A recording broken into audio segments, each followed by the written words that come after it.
कैलाश कैलाश पर्वत। और आज मैं आपको एक आमदनी की कहानी सुनाऊंगा।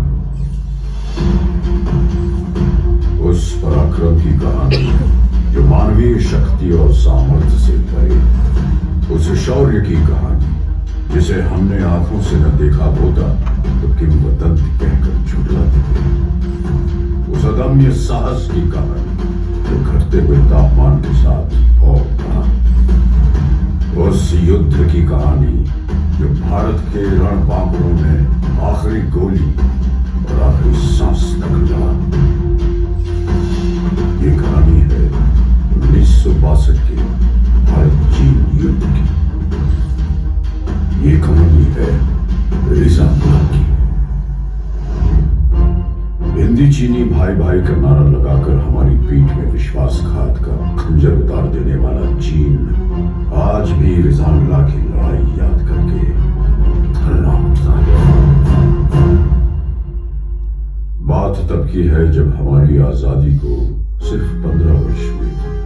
हम घुटनों से उठकर पैरों पर खड़े होने की कोशिश कर रहे थे।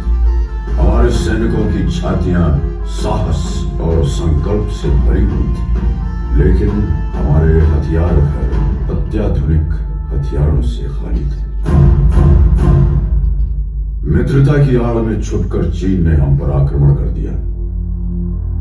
जब तक हम उनकी नीयत भांप पाते, संभल पाते, वो हमारी सीमाओं के भीतर तक प्रवेश कर चुके थे। चीन की गिद्ध दृष्टि उस सेक्टर पर थी जो सामरिक दृष्टि से जीतना उनके लिए बेहद जरूरी था, चुशुल। इसी के फलस्वरूप जम्मू कश्मीर के बारामूला में स्थित 13 कमाओं को चुशुल सेक्टर में डिफेंसेस इख्तियार करने का हुक्म दिया गया।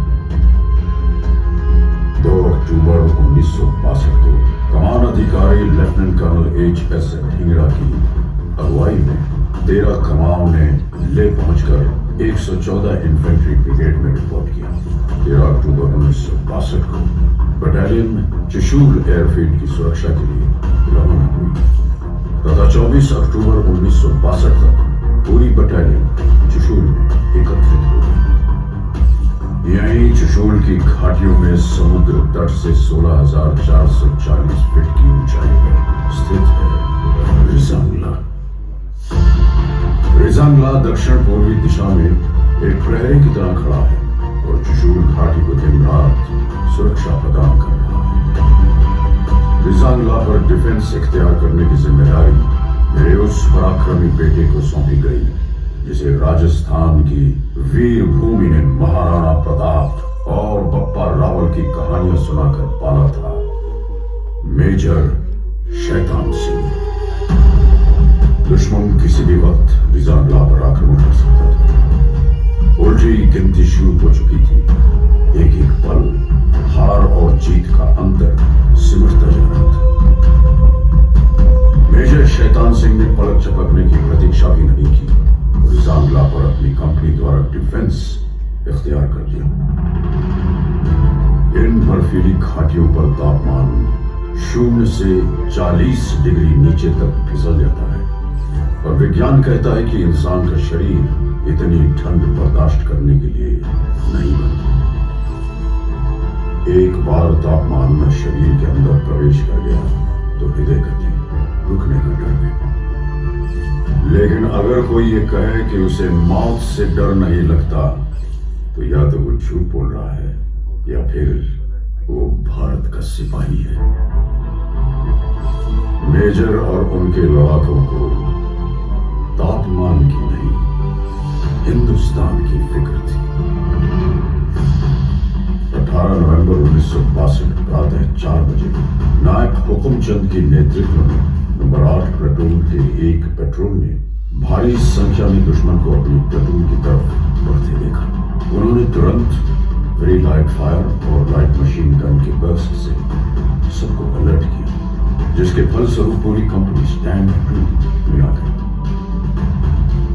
मेजर शैतान सिंह ने सभी प्लेटून कमांडरों को हुक्म दिया कि वो अपने अपने इलाके के आगे पेट्रोल भेजें ताकि दुश्मन के बारे में अधिक से अधिक जानकारी हासिल की जा सके। जिसके बाद तमाम पेट्रोल्स ने भारी संख्या में चीनी सैनिकों के मौजूद होने की पुष्टि की।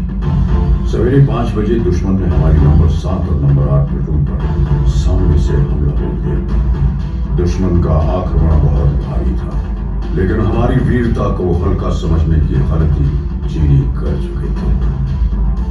हमने अपनी लाइट मशीन गन और मोटर्स का मुंह खोल दिया और देखते ही देखते लाशों के ढेर लगा दिए। ज्यादातर चीनी मारे गए और जो बच गए वो जान बचाकर पीछे भागे। सामने से आक्रमण विफल होने के पश्चात दुश्मन ने दूर से गोलीबारी शुरू कर दी। जमादार हरिराम के नेतृत्व में हमने इस गोलीबारी का डट के मुकाबला किया, लेकिन वो गिनती में बहुत ज्यादा थे और हम बहुत कम। चीन की सेना ने इस इलाके पर कब्जा कर लिया और हमारे वीर सिपाही संगीनों पर सर रख के हमेशा के लिए सो गए। तभी उत्तरी छोर से नंबर 7 प्लेटून पर भी दुश्मन ने हमला बोल दिया। जमादार सुरजा ने 3 इंच मोटर सेक्शन को आगे बढ़ते दुश्मन को निशाना बनाने का हुक्म दिया। मोटर सेक्शन ने कारगर फायर डालते हुए दुश्मन को भारी नुकसान पहुंचाया। दुश्मन ने अतिरिक्त जवानों और मीडियम मशीन गन के साथ फिर से हमला किया। इस बार लड़ाई सिर्फ बंदूकों और गोलियों से नहीं, हाथों से भी लड़ी गई। कुश्तीबाज लांस नायक सिंहराम यादव ने 10 चीनी सैनिकों को बालों से पकड़कर चट्टानों पे पटक पटक कर मार डाला। उनकी फौलादी भुजाओं से टकरा के चीनियों के हौसले चढ़क गए। इस प्लेटून के समस्त सैनिक अटल शौर्य के साथ लड़े और हंसते हंसते वीर गति को प्राप्त हुए। अब दुश्मन अपने आक्रमण का रुख प्लेटून नंबर 9 की ओर मोड़ चुका था। चीनियों ने भीषण गोलीबारी की और हमने एक एक गोली के जवाब में 10-10 छातियां आगे कर दी। मैंने अपनी आंखों से देखा मेजर शैतान सिंह का शौर्य।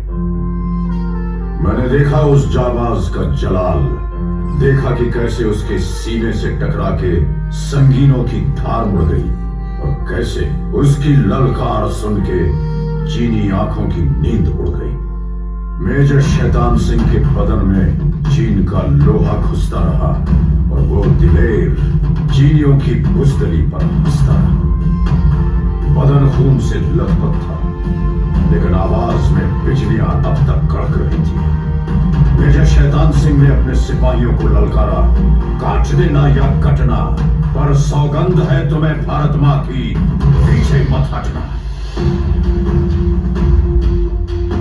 मेजर शैतान सिंह बुरी तरह घायल थे। उन्हें फौरन सुरक्षित ठिकाने की तरफ बढ़ने का आदेश दिया गया, लेकिन उन्होंने इनकार कर दिया। उन्होंने नायक रामचंद्र यादव और उनके साथ एक और जवान को बटालियन हेडक्वार्टर भेज दिया ताकि वो दुश्मन के आक्रमण की खबर पहुंचा सके। मेजर शैतान सिंह आखिरी गोली और आखिरी सांस तक लड़े, फिर भारत मां के चरणों में अपने प्राणों की आहुति दी। तकरीबन 16 घंटों तक चले इस महासंग्राम में चीन ने 1300 सैनिक खो दिए। चीन के अखबारों में भी भारतीय सैनिकों की वीरता के किस्से छपे। शैतान सिंह और उनके साथियों ने चीनियों की हिम्मत तोड़ दी। उन्होंने चुशूल पर कब्जा करने का विचार हमेशा के लिए छोड़ दिया। युद्ध के 3 महीने बाद फरवरी 1963 में भारतीय फौजी वहां पहुंचे तो देखा कि बर्फ में सिपाहियों के बदन पकड़ गए थे, लेकिन हाथ से बंदूकें नहीं छूटी थी। मेजर शैतान सिंह को उनकी उत्कृष्ट वीरता, अदम्य साहस, दृढ़ निश्चय और पराक्रम के लिए मरणोपरांत भारतीय सेना के सर्वोच्च सम्मान परमवीर चक्र से अलंकृत किया गया। रिजांगला के युद्ध में वीरता की नई गाथा लिखने वाले जवानों को भी एक अति विशिष्ट सेवा मेडल, 8 वीर चक्र, 4 सेना मेडल और 1 मेंशन इन डिस्पैच प्रदान किया गया। इस में घटित कमाओं की चार्ली कंपनी को पुनर्गठन के बाद रिजांगला कंपनी के नाम से जाना जाता है। ये युद्ध स्मारक रिजांगला के इतिहास का गवाह है। इसके प्रांगण में आहेर धाम उस पवित्र स्थान पर स्थित है जहां भारत माता के इन वीर सुपूतों का सामूहिक अंतिम संस्कार किया गया। तत्कालीन brigade commander brigadier TN. Raina द्वारा इन वीर योद्धाओं को मुखांजलि दी गई थी। जो राष्ट्र को धर्म मानते हैं उनके लिए यह स्मारक एक महातीर्थ की तरह वंदनीय है। तुम ही न होते तो दुनिया बबूल हो जाती, जमीन खून से यूं लालाजार करता कौन। हजारों लोग हैं यूं तो जमाने में, लेकिन हमारे वास्ते यूं मुस्कुरा के मरता कौन। रिजांगला मेमोरियल का हर पत्थर एक घोषणा है कि हम भारत के लिए जिएंगे, भारत के लिए मरेंगे। ईश्वर हमारे शत्रुओं पर दया करे, क्योंकि हम तो दया नहीं करेंगे। जय हिंद।